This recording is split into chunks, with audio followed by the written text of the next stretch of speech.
Hello friend, मैं हूं मनीष चौरसिया। इस चैप्टर में हम बात करेंगे केमिकल इक्वेशन एंड रिएक्शन की। तो सबसे पहले हम जानेंगे कि केमिकल रिएक्शन क्या होती है, इक्वेशन क्या होती हैं और डेली लाइफ में इनका क्या यूज़ होता है और ये कितने प्रकार की होती हैं। अक्सर हम अपने डेली लाइफ में रिएक्शन को देखते रहते हैं, लेकिन ज़्यादातर लोग इनको पहचान नहीं पाते हैं। रिएक्शन वैसे दो टाइप की होती है, केमिकल रिएक्शन होती है और फिजिकल रिएक्शन होती है। तो सबसे पहले हम इसकी डेफिनेशन के बारे में जानेंगे। तो सबसे पहले जानते हैं कि केमिकल रिएक्शन क्या होती हैं। तो केमिकल रिएक्शन वे रिएक्शन होते हैं जिसमें टू या टू मोर सब्सटेंस या केमिकल कंबाइन होते हैं और एक नया सब्सटेंस फॉर्म करते हैं। जबकि जो फिजिकल रिएक्शन होती है उसमें एक नया सब्सटेंस फॉर्म नहीं होता, बस उसकी जो स्टेट होती है वो चेंज होती रहती है। तो इस हम आगे भी जानेंगे कि जब केमिकल रिएक्शन होती है तो उसके क्या कॉन्सिक्वेंट या रिजल्ट निकलते हैं। तो सबसे पहले हम डेफिनेशन के बारे में जान लेते हैं कि केमिकल रिएक्शन क्या होती है। तो सबसे पहले डेफिनेशन देखेंगे।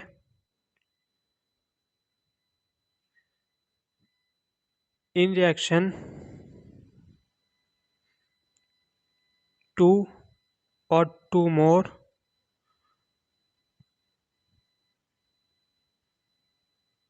Substance form substance combine and form a new substance is called chemical reaction. अब इसका एग्जांपल भी देख लेते हैं कि एग्जांपल क्या होगा। तो सबसे पहले हम हाइड्रोजन और ऑक्सीजन की रिएक्शन कराते हैं। तो ये हमारा बनेगा वाटर। तो ये वाला हमारा होता है रिएक्टेंट और ये होता है प्रोडक्ट। तो सबसे पहले जानते हैं कि फॉर्मूला कैसे बना है, यानी जो H2O आया है वो कैसे बना है। तो आप सभी को पता होगा कि हाइड्रोजन की वैलेंसी 1 होती है और ऑक्सीजन की 2 होती है। यहाँ से पहले 2 2 ये हटा देते हैं, तो ये इधर चला जाएगा और ये इधर चला जाएगा। तो हमारा क्या बनता है, H2O बनता है और ये होता है हमारा वाटर। इसी प्रकार से एक और एग्जांपल ले सकते हैं, कार्बन प्लस ऑक्सीजन। तो जब ये रिएक्शन करेंगे तो CO2 बनेगा। अब CO2 कैसे बनेगा ये भी देख लेते हैं।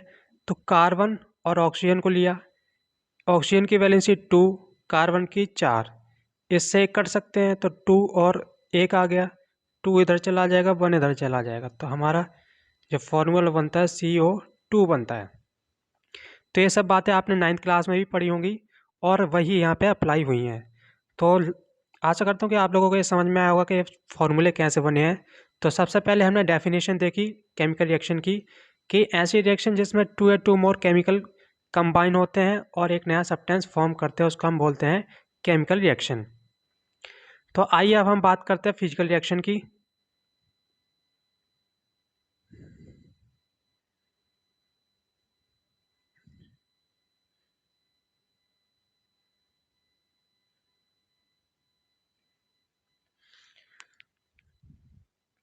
तो फिजिकल रिएक्शन में क्या होता है कि इन दिस रिएक्शन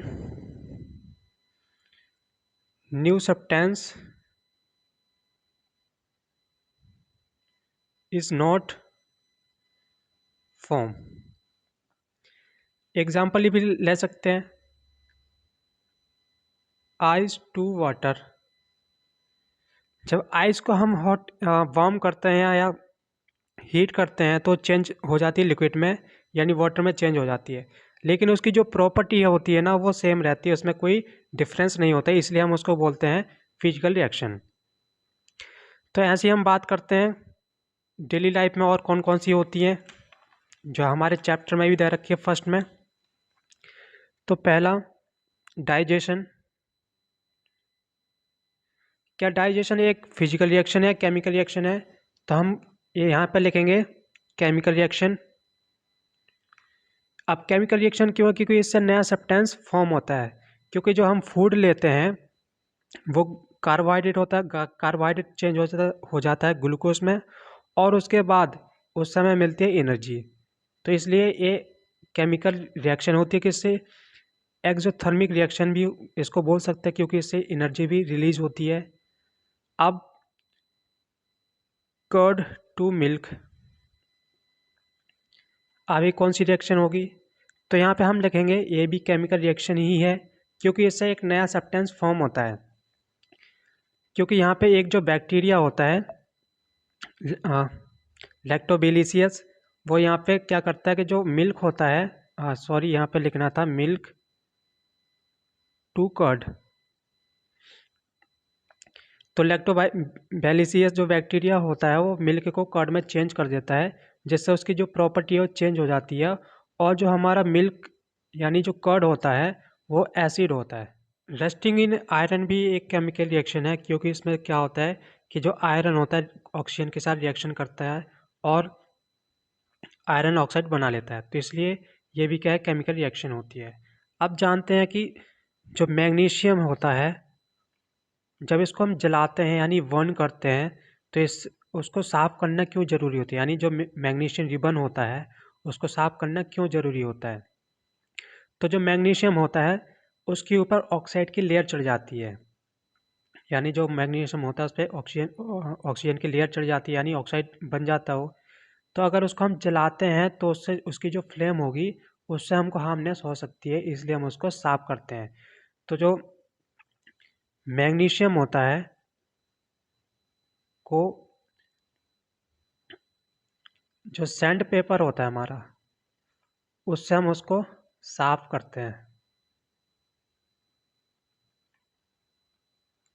यानी कि जो ऑक्साइड की लेयर होती है उसको हम क्या करते हैं, मैग्नीशियम के ऊपर से हटाते हैं। तो जब मैग्नीशियम को हम जलाते हैं, Mg को बर्न करते हैं ऑक्सीजन के प्रेजेंट में, तो ये हमारा फॉर्म करता है MgO, यानी मैग्नीशियम ऑक्साइड ये फॉर्म करता है। तो ये तो हमारा होता है रिएक्टेंट, ये होता है हमारा प्रोडक्ट। तो रिएक्टेंट में पार्ट लिया दो सब्सटेंस मैग्नीशियम और ऑक्सीजन ने, और यहाँ बना दिया मैग्नीशियम ऑक्साइड। तो ये भी देख लेते हैं फॉर्मूला कैसे बना है, यानी ये MgO कैसे आया। तो यहाँ पे लिया मैग्नीशियम और यहाँ लिया ऑक्सीजन। मैग्नीशियम की वैलेंसी 2, इसकी भी 2, तो 2 से 2 कट गया, तो ये क्या बना देगा हमारा सिर्फ MgO बना दिया, यानी मैग्नीशियम ऑक्साइड बना दिया है। तो जो मैग्नीशियम ऑक्साइड है ये वाइट पाउडर होता है, या वाइट आइस ऐस भी बोल सकते हैं इसको। और जब ये ऑक्सीजन के प्रेजेंट में जलता है तो ये वाइट फ्लेम शो करता है, जैसे कि हमारे जो सिलेंडर में गैस होती है अगर उसको हम जलाते हैं तो ब्लू फ्लेम देता है, वैसे ही ये जब ऑक्सीजन के प्रेजेंट में जलता है तो वाइट फ्लेम देता है। और इससे जो पाउडर निकलता है वो क्या होता है, उसका जो कलर होता है वो भी वाइट होता है। अगर इसको हम वाटर में, अगर मैग्नीशियम ऑक्साइड को वाटर में मिक्स करते हैं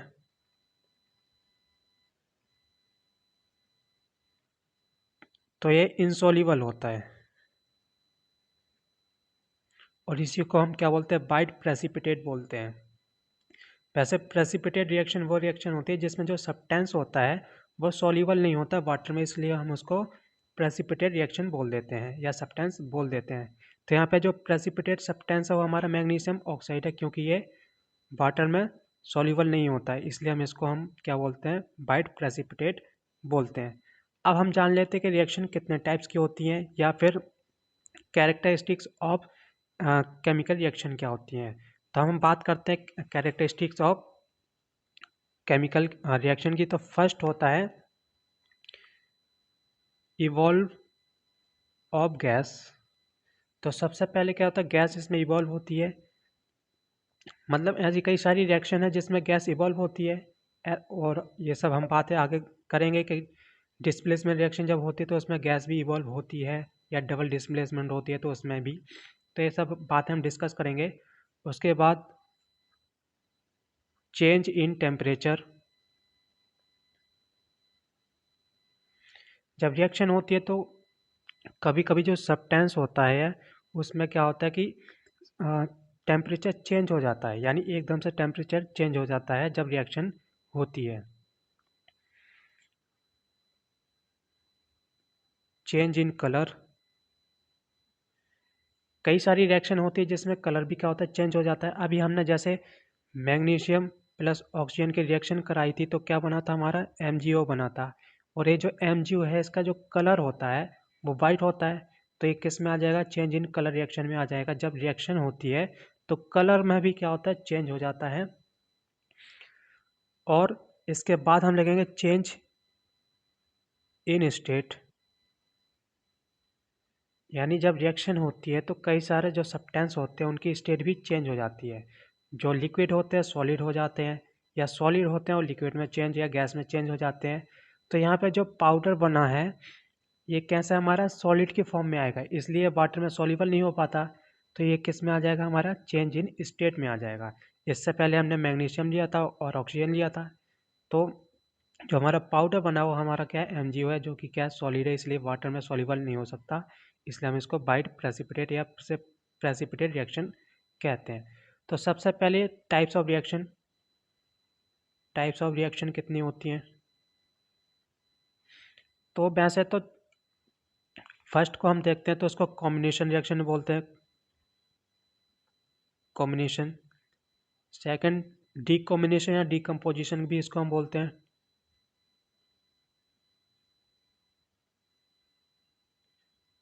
थर्ड की बात करते हैं डिस्प्लेसमेंट। फोर्थ है हमारी double displacement.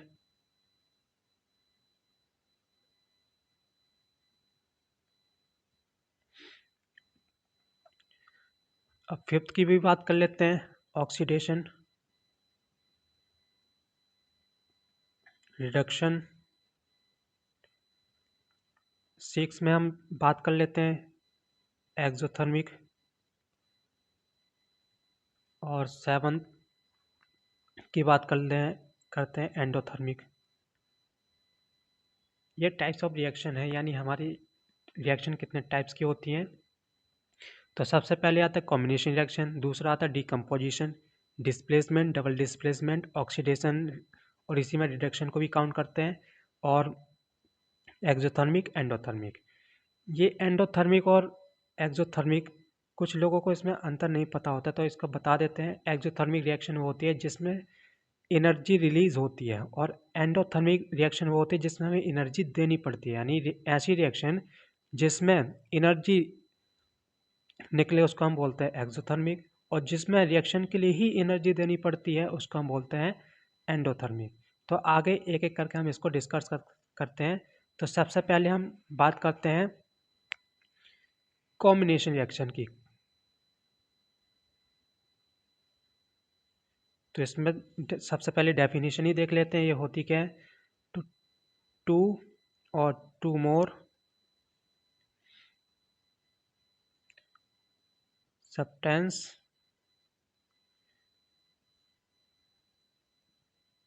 combine chemically and form single product is called combination reaction।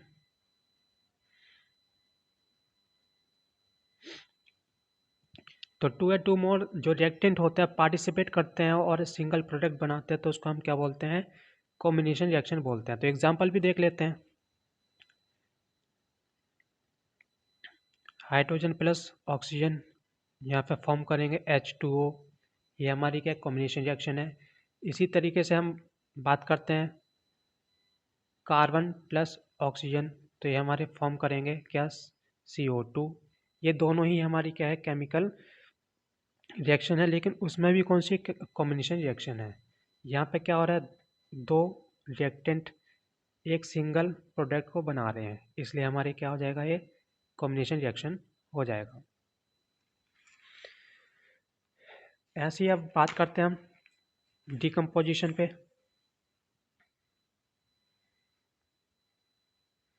Decomposition reaction, तो single reactant break down into two or two more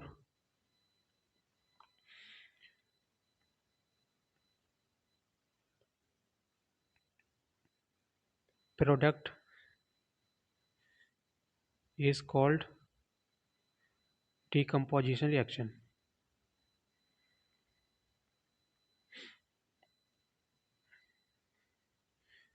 अब इसके पार्ट भी कई सारे पार्ट होते हैं। तो सबसे पहला हम बात कर लेते हैं इसके एग्जाम्पल की।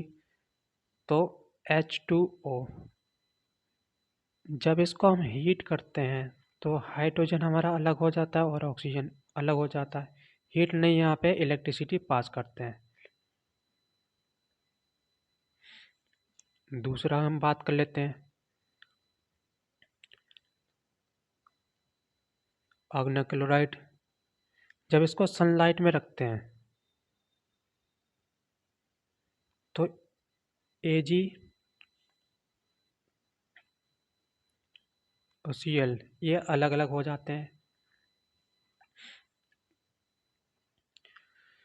तो ये हमारा था डिकम्पोजिशन रिएक्शन। इसमें क्या होता है कि जो सिंगल प्रोडक्ट होता है और सिंगल रिएक्टेंट होता है, टू ए टू मोर जो प्रोडक्ट होता है उसमें चेंज हो जाता है। तो यहाँ पे जैसे यहाँ पे ये सिंगल रिएक्टेंट है, यहाँ पे क्या हो गया, ये दो पार्ट में डिवाइड हो गया। और यहाँ पे एक क्वेश्चन भी ये आता है कि जो कॉम्बिनेशन रिएक्शन होता है और डिकम्पोजिशन रिएक्शन होता है, एक दूसरे के ये रेसिप्रोकल होते हैं। क्योंकि उसमें क्या होता है, कॉम्बिनेशन में दो रिएक्टेंट सिंगल प्रोडक्ट को बनाते हैं और इसमें क्या होता है कि सिंगल रिएक्टेंट टू प्रोडक्ट को बनाता है। तो इसलिए एक दूसरे के रेसिप्रोकल होता है। एक क्वेश्चन भी एग्जाम में आता है। तो सब थर्ड की बात करते हैं हम, डिस्प्लेसमेंट रिएक्शन। अब इस रिएक्शन में क्या होता है, हाई रिएक्टिव सब्सटेंस डिस्प्लेस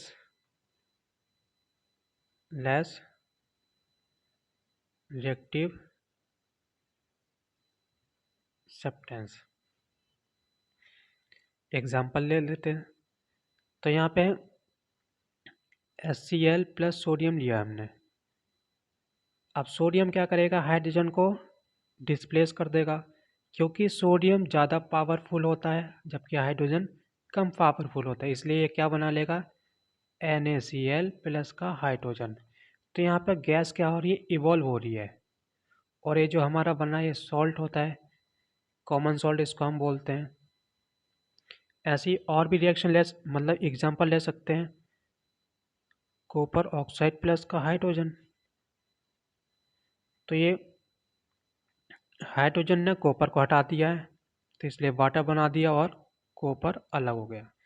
इसने इसको डिस्प्लेस कर दिया है, क्योंकि कॉपर लेस रिएक्टिव होता है जबकि हाइड्रोजन मोर रिएक्टिव होता है, इसलिए इसने डिस्प्लेस कर दिया। इसी को हम बोलते हैं डिस्प्लेसमेंट रिएक्शन बोलते हैं। अब बात करेंगे हम डबल डिस्प्लेसमेंट की, कि इसमें क्या होता है।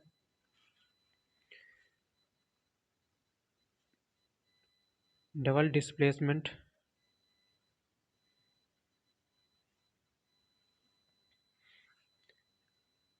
Exchange of ions. इस रिएक्शन में सिर्फ एक्सचेंज ऑफ आयंस होता है, जिसको हम क्या बोलते हैं, डबल डिस्प्लेसमेंट रिएक्शन कहते हैं। जैसे barium chloride plus sodium sulphate. तो यहाँ पे क्या करेगा, जो सोडियम है वो बेरियम को हटा देगा, तो बनाएगा बेरियम सल्फेट प्लस का NaCl, या फिर को आगे पीछे भी लिख सकते हैं, तो NaCl प्लस का बेरियम सल्फेट। ये हमारी रिएक्शन है। तो इसमें क्या हुआ, एक्सचेंज ऑफ आयंस हुए हैं। सोडियम ने डिस्प्लेस करा बेरियम को, तो बेरियम कहाँ चला गया, सल्फेट के पास। तो यहाँ पे बेरियम सल्फेट बना दिया और ये हमारा NaCl बना दिया। तो एक्सचेंज ऑफ आयंस होता है। इसी तरीके से दूसरे रिएक्शन भी देख लेते हैं। HCl प्लस NaOH, ये हमारा एसिड है, ये बेस है। तो जब ये रिएक्शन करेंगे तो सोडियम का किसको हटाएगा, हाइड्रोजन को, तो NaCl बनाएगा प्लस, ये हाइड्रोजन गया OH के साथ तो इसने फॉर्म कर दिया वाटर। तो ये हमारा सॉल्ट है, ये हमारा वाटर है। तो ये भी हमारा क्या है, डबल डिस्प्लेसमेंट में होता है। इसमें भी क्या हो रहा है, एक्सचेंज ऑफ आयंस हो रहा है। इसने हटा दिया किसको, तो ये इधर गया और ये चला गया इसके पास। तो आई होप कि आपको ये समझ में आया होगा जो मैंने एक्सप्लेन करा है। और अगर आपको कोई भी डाउट हो तो कमेंट बॉक्स में आप डाउट अपने सेंड कर सकते हैं और उसको मैं रिप्लाई भी करूँगा। और आगे की जो रिएक्शन है वो हम अगली वीडियो में डिस्कस करेंगे, क्योंकि ये वीडियो ज़्यादा लंबा हो जाएगा और आपको भी शायद बोरिंग लग सकता है। तो आगे की जो रिएक्शन है, जो टॉपिक है, हम अगली वीडियो में इसको डिस्कस करेंगे। इस वीडियो में इतना ही। धन्यवाद।